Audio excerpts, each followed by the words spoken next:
welcome to episode 90 of the crochet. What am I talking about? I don't know what I'm talking about anymore. Well, Itchy, you distracted me and I don't know what I'm talking about anymore. No, I don't. No, I don't. What episode is this? Oi, oi, oi, what episode is this?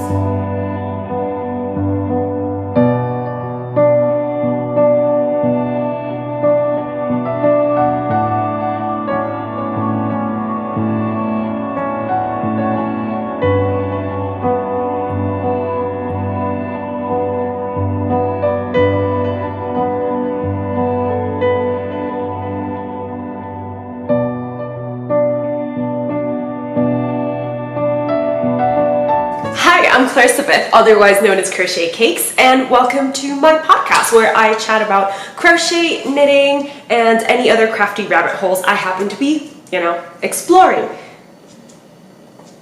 Sorry, my dog just put his head in my lap, and I do not understand. He's not really a big pet me person.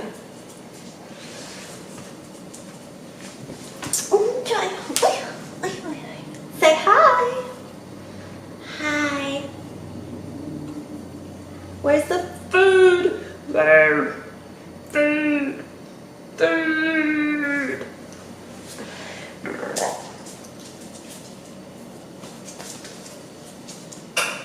Yes, he's just in it for the food. He thinks I'm sitting down here eating while I talk to you guys. And this is episode 90. What do I have in store for you today? I have two little stories, and they kind of have to deal with the dark side of the crafting world. And I have finished objects, I have works in progress, and I have exciting just things to share with you in general. So please stay tuned. But before we move into all this sort of exciting business, I do have a little announcement, and that announcement is hello, Latinx Maker Mal 2020. So this is Ichiro is literally laying on my tripod right now. Anyway, this is a Mal that I was hosting from the 15th of September to the 15th of October, where you would make something that was designed by a Latinx designer or use a Latinx yarn, and it was just a cause that's very near and dear to my heart. Because if you are new here, then welcome. You probably don't know, I'm Puerto Rican. Yes, I am.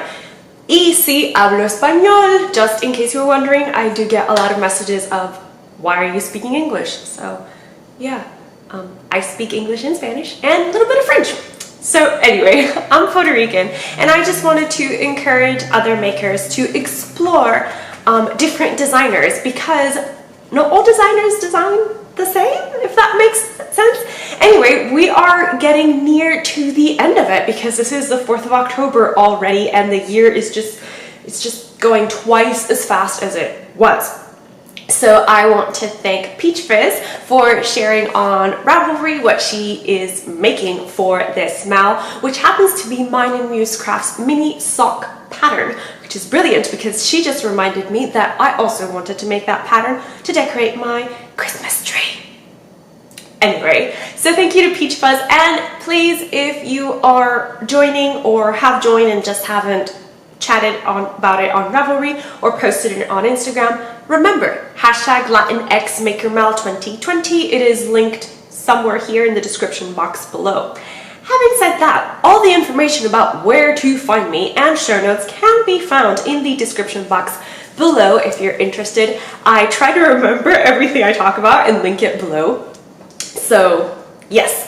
Now, I had mentioned that I had two crochet not so good stories to share with you.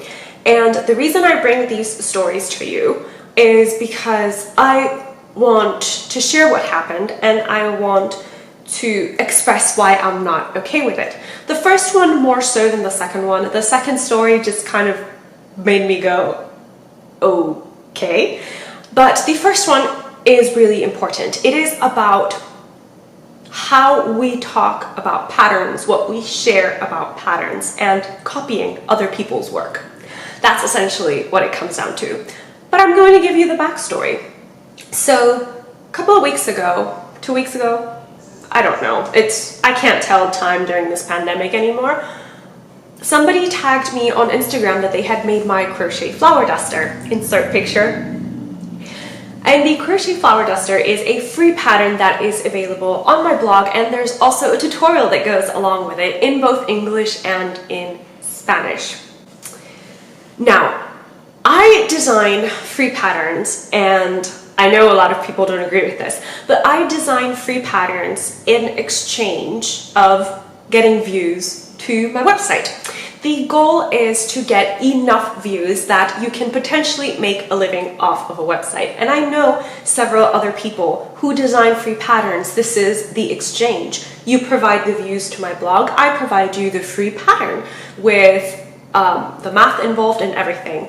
And I like to go a little bit of the extra mile because I've noticed that the people that are visiting these free patterns are mostly beginners. So if they have any questions, they always write to me and I will answer them as best that I can. And I've had people email me and ask me questions about my patterns. I've had people message me on Instagram and ask me questions about my patterns. And I rather like it when they message me on Instagram because I can do a little video talk and kind of walk them through it. So I've done this, and I don't mind doing this because I want my patterns to be as accessible to people as possible, with the understanding that this free pattern is free to use. It's free to sell your finished object if you would like. It is not free to copy. And so I had a person tag me on Instagram, but like I said, they made the crochet flower duster. They were from a different country. I unfortunately did not speak their language. And I used the Instagram translation tool. And what I read was very disjointed, but you could get the idea that she was telling people how to make this pattern. She wasn't expressing the modifications that she did to the pattern, which is something that I'm very used to because I modify patterns all the time. I modify patterns that I paid for, and I will tell you those modifications, but I will not tell you the exact stitch count. I will not tell you anything like that because I paid for this pattern. This is somebody else's work. This is somebody else's countless of hours of crafting and editing and tech editing and mapping and frustrations and angry and tears and emotions, you know? So even though I share modifications, I do, and I think it's great that we share the modifications that we do to patterns, we don't give away the exact instructions for a pattern. And yes, this is a free pattern, so you might be like, Clarissa, are you upset that she made it? No.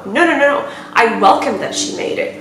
What is upsetting to me was that she translated the instructions to the pattern without consulting me.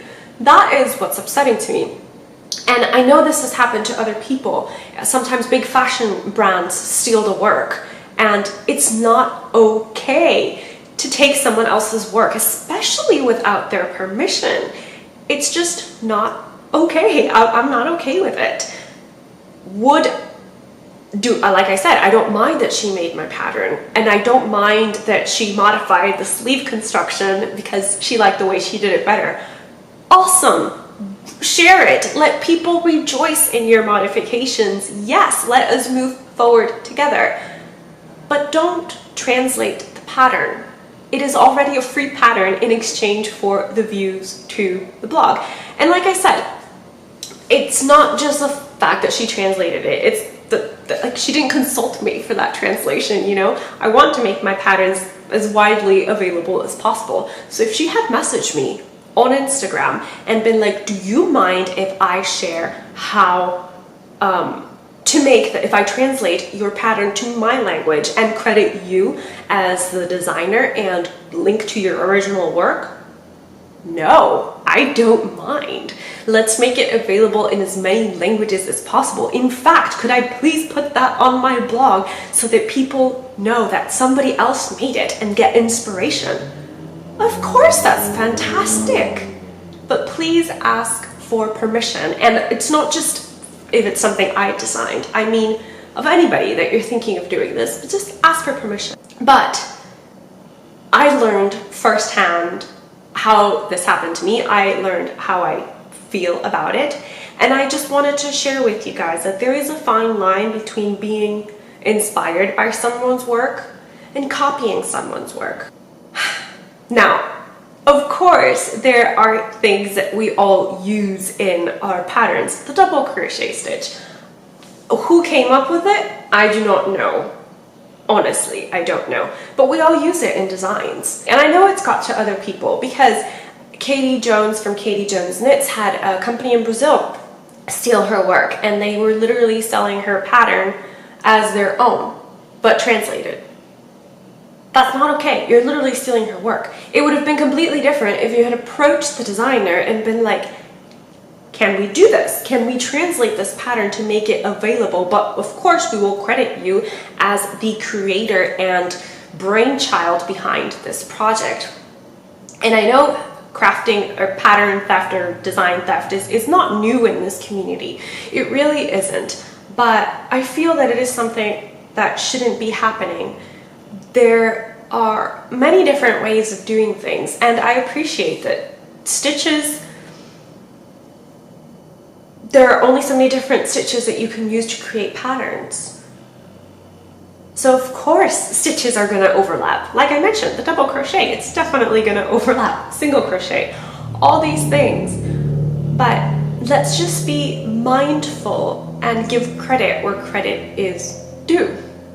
And like I said, you may not share my opinion, you may not like that I'm sharing this, but it is something that happened and I wanted to take a stand because I was not okay with it. And like I said, modify my work however you want, write down the modifications, share the modifications, because guys, the only body I know is my own. That's the only body I own. I own, and I know, yes. So designs that I have designed one way may look good in my body, but not in somebody else's. So if you like the pattern, modify it to fit your body. That is what most of my patterns say anyway. Take your measurements and take this mold that I'm giving you and make it your own. I am fine with that as long as you credit me. Yes, if I sound a little preachy, I apologize. I just wanted to express what happened and why people do free patterns. And it's in exchange for blog views to make a living off of it. And the other thing I wanted to mention about this situation is that even though it's made me very uncomfortable, it did bring to mind that I don't think I value my work enough. I love my work, but I do not think I value it. And I think I demean my work a little bit when I'm just telling you guys, oh, this is what I made, yay, it's done. No, I should appreciate what my hands and my brain managed to create a lot more. And yeah, I just wanted to share that with you. And you know, the other thing I'll say quickly, pattern adaptations are a completely different thing, I find, because, for example, sometimes you have vintage patterns that don't have copyrights and you might adapt them to work in the round because they were worked in pieces. You might change the stitch count. You might use the stitch count but change the stitch to something more modern. Those are things to write about, I think, because, like I said, it teaches new people, it teaches how to make this. And, you know, if I'm dead, how long is this copyright gonna last? And if somebody wants to take my pattern and build on it, as long as you credit me, I'm fine with that. So please do not take this as a rant to not make what I design. No, no, that's not what this is at all. The other thing that happened that just made me go like, okay, was that somebody mentioned on Pinterest, this was on Pinterest, that my designs weren't that good they weren't that pretty. It's just that I looked pretty in them and I had the body to go with them. Okay, that you're completely allowed your opinion, but then adjust them to how they fit you, you know? Have that creative freedom of, okay, this wouldn't look good on me because I'm more apple-shaped than pear-shaped, or my body has this instead of this. For example, I have really, really tiny boobs and huge hips. So usually I have to play around with patterns to have them fit my waist and then be big enough for my waist but small enough for my breast. That requires modifications and playing around. But anyway, I think I'm just over analyzing and over expressing this, so let's move on, shall we? But what else have I done in those 2 weeks? I promised you finished objects, and I have two. But first and foremost, I'm going to share one that Mom was kind of reminded me that I never actually shared in the podcast, and if I did, I apologize, but I will talk about them in more detail, hopefully. So, it's a pair of socks that have been off my needles for quite some time now, and they are for my sister who doesn't watch this podcast, so I don't really feel uncomfortable sharing it. So these are my pair of Regia Hermione's Everyday Socks. And they look that they're the same pattern, but you might say they don't look the same, and that's because the second one, that is this one that I'm pulling at, that I just finished I think it was about a month ago maybe, is a lot bigger. My tension was a lot looser, but my cuffs are better now than they were at the beginning. So that is exciting news. But oh my god, this one is so much looser. And this one I blocked, which I don't usually block my socks, but I felt that the difference between the socks was so much that I had to block them. And they are 64 stitch socks. So that it just shows you our tension loosens up over time. Look how baggy the one on my right hand looks versus the one on my left hand. So, and those are just, like I said, Hermione's Everyday Socks, 64 stitches in Regia sock yarn. So there's that one. And the other one I am wearing, you can't really see much what I'm wearing except my necklace, which is handmade, just not by me. This is made by Mind and Muse Crafts, and it was in a gold chain that snapped off because it got caught in something. So I just crocheted a little chain for it. And I'm going to do the awkward stand-up, but I won't say anything, so you won't miss anything. You'll just kind of have to look, okay?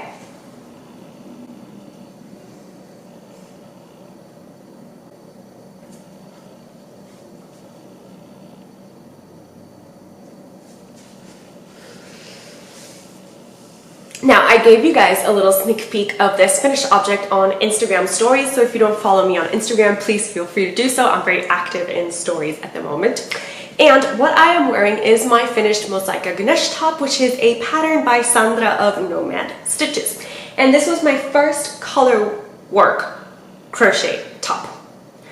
And I just realized I have another finished object that I didn't bring. Anyway, back to this top. So this is the Mosaica Ganesh pattern, which is done in single row mosaic crochet in the round, which means that your patterns come out shorter because instead of being extended over 2 rows, which I believe is normal, they're just 1 row each kind of thing. I don't know how to explain it well. Sandra has a good tutorial on single row mosaic crochet, and she kind of explains the differences between normal mosaic crochet and single row mosaic crochet, so please feel free to check over her channel, which I will link down below, to watch that video.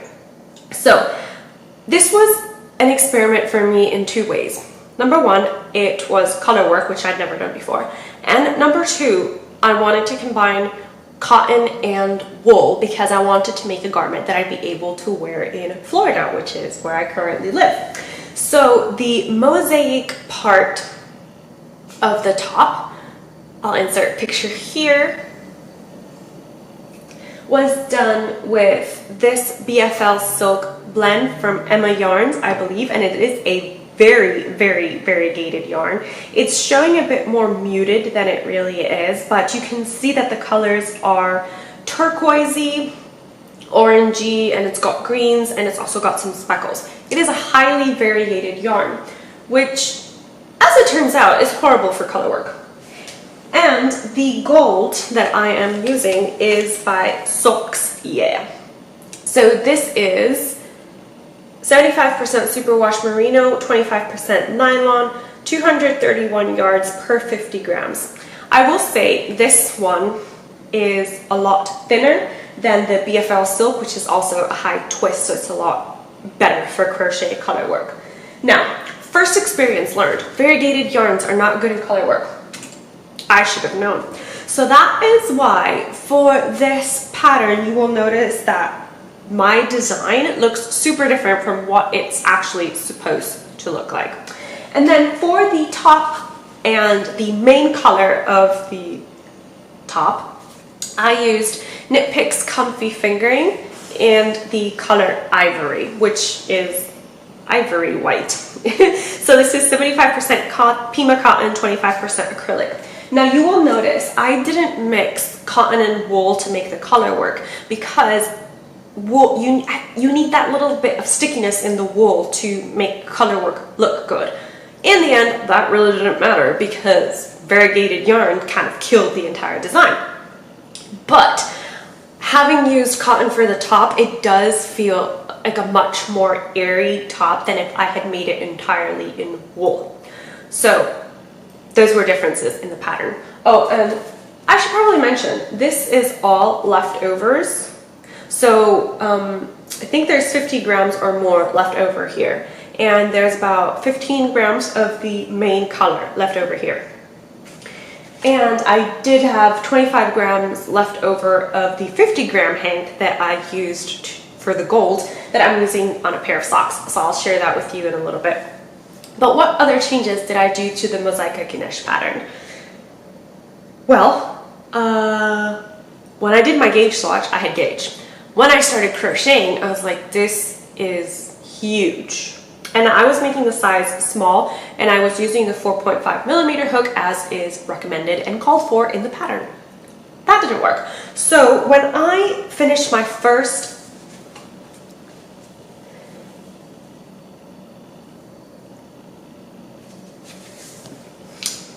band of color work, I switched to a 4 millimeter hook. So I switched to a 4 millimeter hook after completing the first color work band, and then I kept going with the 4 millimeter hook up until I finished the last color work band. And then I switched to a 3.75 millimeter hook because I still felt it was going to be huge. And that meant it was just going to fall off the shoulders, which no, okay, no. So those were the hook sizes I used, and I need to remember to update my Ravelry project page after I finish recording this podcast so that I can provide you with those notes. Now, I do think I might have liked the top much better for two things. I had used tonal instead of variegated, and that I would have done the small stitch count in the 4 millimeter hook all the way up until the top, in which I switched to a 3.75.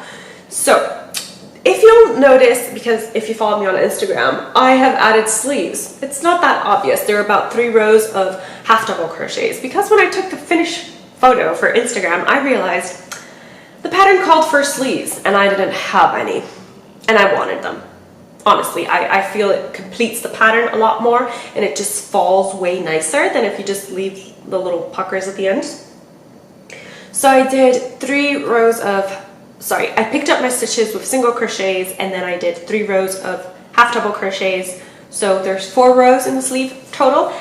And when I did that, it was falling off my shoulder. So what I did, and this is gonna be bad to show you, but if you saw, there's like a U-shaped back that you can also wear in the front. So what I did was that I just went down in single crochets, and then I decreased in that little valley. Is that a valley? Yeah, in that valley, and I kept going and did just a single crochet border around to kind of tuck it in, and I think it helped. I'm much happier with how it sits on my neck, on my body, and on my back. I feel I have a lot more movement without the garment falling off of my body. So, whew, guys, first colorwork project complete, and it is also just in time for the Latin X Maker Mal 2020. So now I have to cut the video here and go look for the other finished item that I completely forgot I had. And my other colorwork project was also a casse-knit, but was requested by me, that mine Amuse Craft Design. So it is a fall tapestry crochet. Well, a fall crocheted tapestry that I have turned into a cushion. Let's speak correctly here. So I really wanted more fall items in my house, and I wanted a good way to combine both fall and Halloween. And I thought cushions were a great way to do that, because I could crochet black cushions, which I haven't gotten around to doing, and I could crochet cushions in colors that represented both Halloween and fall. So I asked her to design the front part of this, and it's essentially a crochet tapestry or crochet wall hanging. It is not tapestry crochet though, it is intarsia crochet. And the main difference from what I understand between tapestry crochet and intarsia crochet is that in intarsia you do not carry your yarn, and your front and your back should look the same. So this is a crochet tapestry or wall hanging that has a pumpkin silhouette with the words otoño right between it, which is Spanish for fall. And I turned it into a cushion by simply doing the same number of stitches and rows called for in the pattern for the front. I also did them in the back. But then I thought, brilliant idea, if I fill in and switch my colors around, so kind of used my orange as color, technically color 2, and then the yellow, which is the border, would also be my color 2. Because what I did was I bordered it around with the yellow to try and not create such a flat looking pumpkin, which it still looks like a flat looking pumpkin, but I think it's less flat because of the yellow. So I just filled it in between each of the border stitches. Okay, and the colors I chose are burnt orange, gold for the lettering, and then just white. And after I chose them, I realized these are candy corn colors. Oops. But anyway, I am super happy with this cushion. This is Bernat Big Twist Saver, Big Value Saver, Big Twist Value, Big Twist Value. And like I said, that's the white and the burnt orange. And the Otoño is in Red Heart Super Saver in the color gold. And this is done by using a kind of single crochet amigurumi technique. That's what I call it, because you're supposed to yarn under instead of yarning over, and that creates a bit of X looking stitches instead of your typical single crochet stitch look. And you can see the difference, because when I started the cushion, I started with just typical single crochet, and then I switched to the X's, and my tension was a lot tighter. So I do recommend, if you want to make a cushion for yourself, to be consistent with the yarn unders. And I was essentially doing yarn under to pick up the yarn and then yarn over to complete the stitch. And I found that much more comfortable than doing yarn unders for both picking up the yarn and completing the stitch. So this is my second finished object for this podcast, really. And yes, my yarn ends are woven in, but I haven't cut them up because I'm trying to hide them in a way that I can find them and then pull apart the cushion for when I want to wash it. Because it's white, I have a dog, he loves the couch. Need I say more? I don't think so. Okay guys, so Did I forget to mention that you needed to strap yourselves in for this episode, that I had a lot of content? Sorry. If you want, take a pause right here and come back. Okay, so the other things I'm going to share with you are some crochet design. I have two, but I only have one that I'm going to share with you. Yes. So this is actually a crochet design that I'm doing with Luna Yarns. Luna Yarns is Claudia's yarn brand, and she very kindly contacted three of her yardy friends, I'm included, yay, and to send us samples so we would design something with her yarn. And she contacted also Hannah and Kalisha of the Quirky Monday Craft Cast and Hannah of the Cozy Cottage Crochet. I do not think I need to introduce either of those, but if you are new here, Hannah of the Cozy Cottage Crochet has a lovely podcast and she's having a baby, so all her she has a lot of crochet baby knits right now, which they're adorably small. And Kalisha of the Quirky Monday Craft Cast, she does so many things. I do not know where to start. She dabbles in so many of the crafty magics that it's inspired, and she loves to thrift. Fellow thrifters, hello. Right, so she sent us yarn and she said, design something, anything that you want. Well, when she first brought us on board for the idea, I wanted to crochet a cushion because the theme was fall, and for me, fall is sitting down in a corner near a fireplace, hugging, cozying up with crochet, hugging a pillow or maybe a blanket. So that was the idea. Then I got the yarn and I said, this is a really fancy yarn. It was 50-50 merino alpaca and it is Z-twist. So very great fancy yarn. It would be sad, but lovely, but sad to have it be a cushion.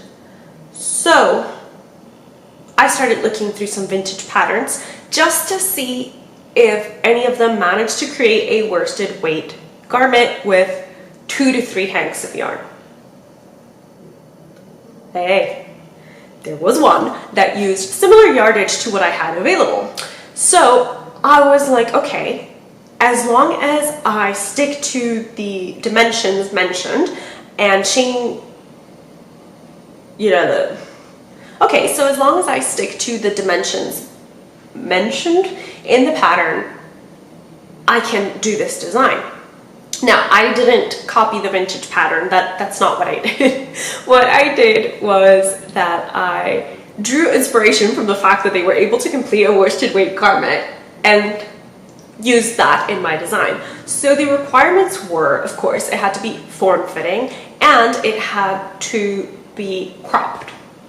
Those were the requirements in order to be able to provide this. And I'm happy to say I have managed it. We shall see. So what I'm doing is a vest top. And it's a very simple construction because I wanted everybody to be, anybody and anybody to be able to make this. So it's a very simple construction, minimal shaping at the top to not have a boat neck sweater.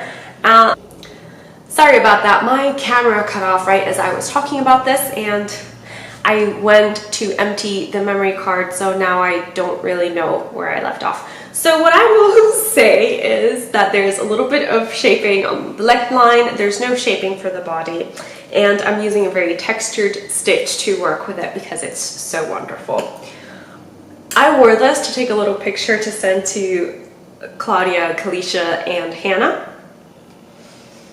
Oh my goodness, it's so warm. It is much too warm for Florida currently, but I think it'll be a great vest top for when it's cooler and you can just wear a long sleeve shirt and then wear this and a nice skirt. Oh, I'm already imagining the photo shoot I'm going to create with this beauty, but it'll have to be at least 60 degrees for me to consider that photo shoot. Anyway, it's all crocheted except for the bottom. I've tried, and I posted this on Instagram stories as well, I've tried 3 different rib methods.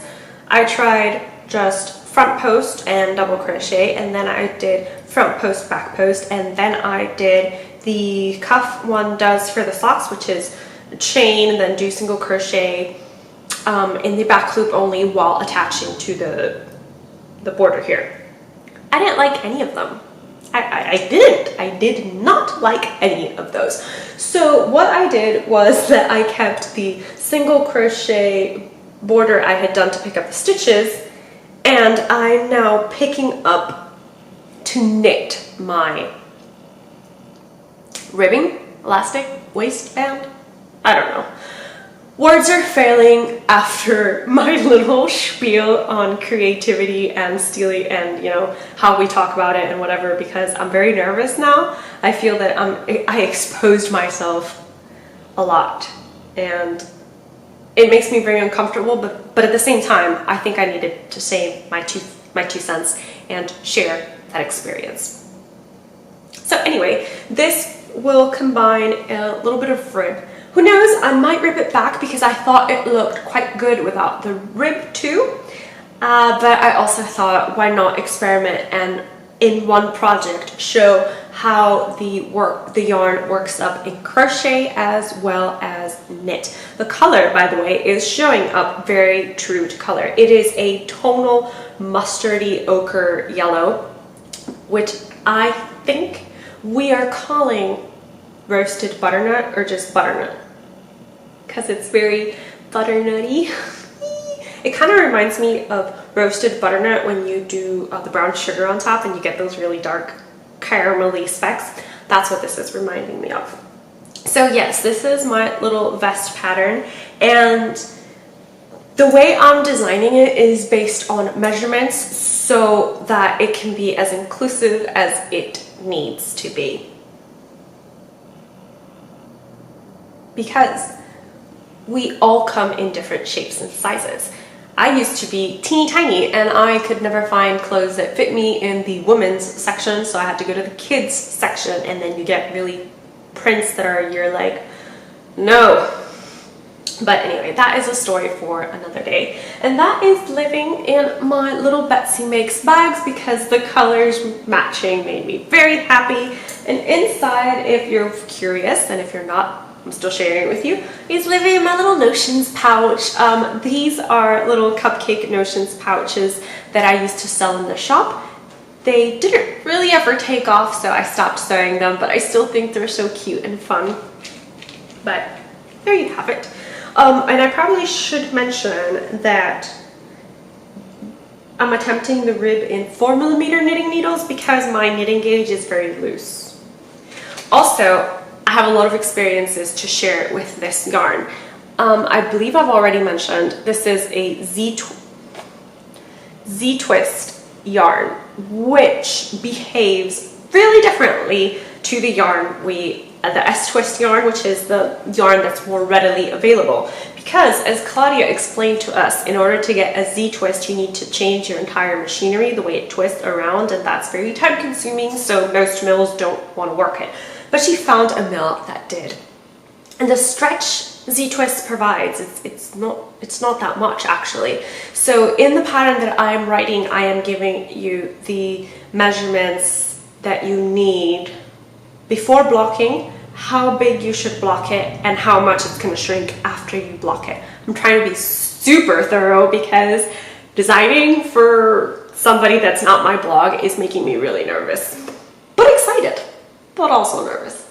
So the other thing I'm working on is not my design, and it is my mom's Christmas socks. And do I have a story to share with you about these Christmas socks?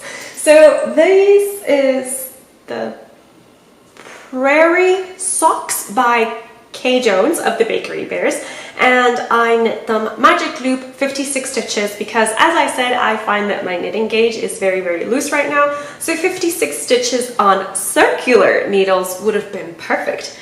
56 stitches on magic loop when you are nervous about working with magic loop because it doesn't make the least bit of sense to you. Very tight sock. You know what's bad about that?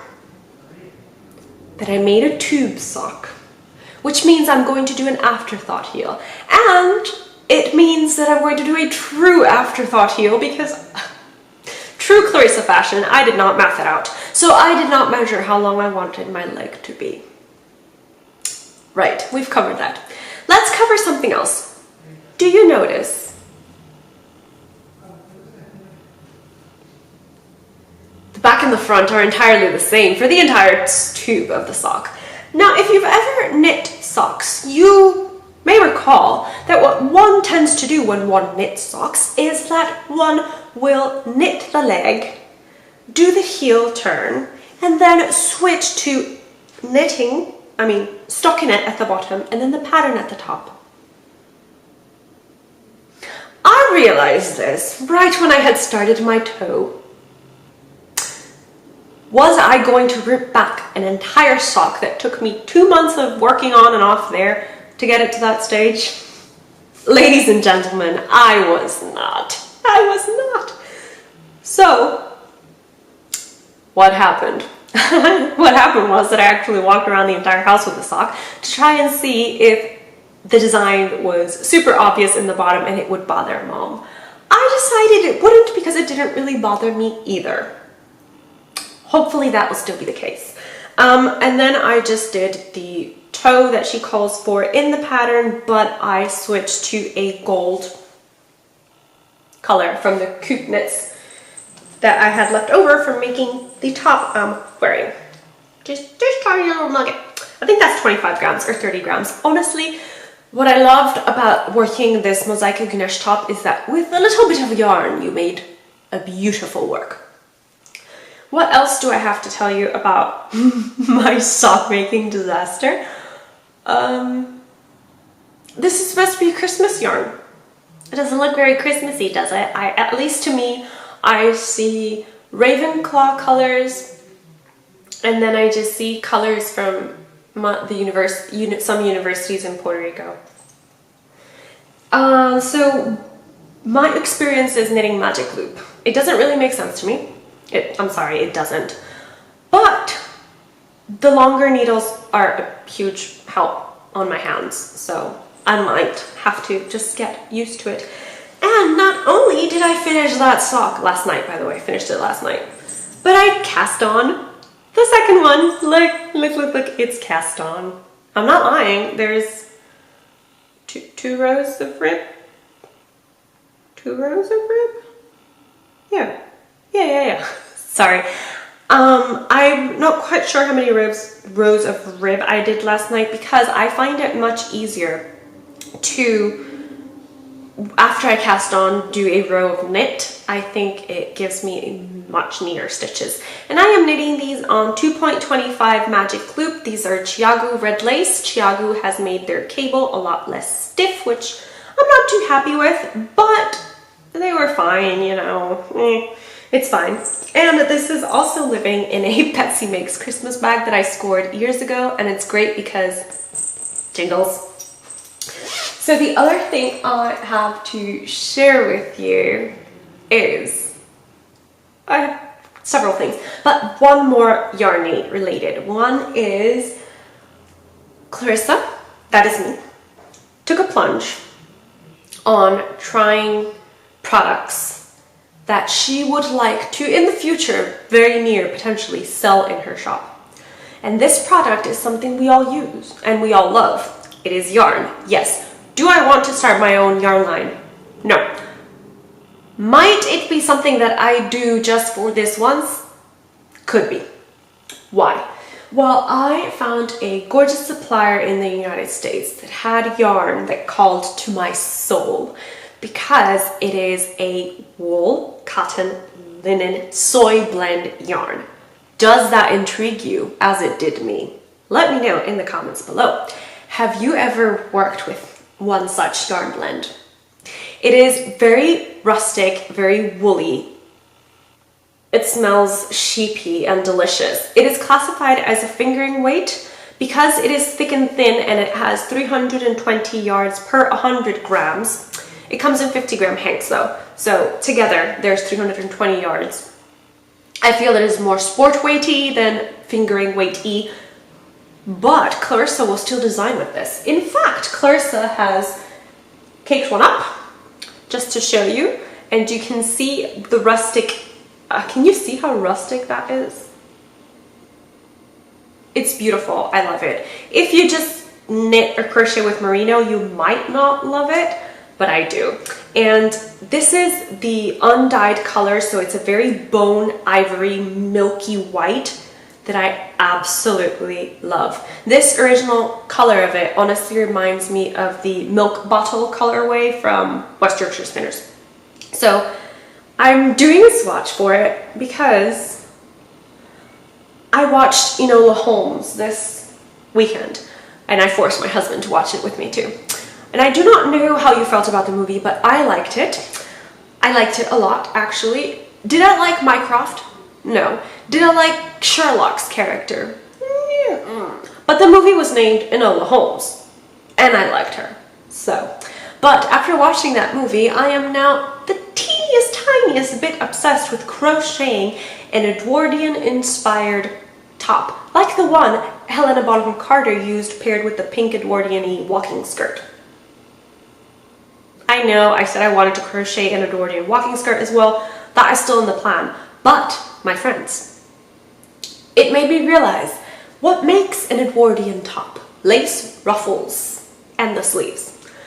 And I realized that my summer fan top could qualify as a Edwardian-inspired top if I adjust it to have a really high neckline and to have voluminous, the tiniest bit voluminous, at least elbow length sleeves. So that is happening, and that started this morning.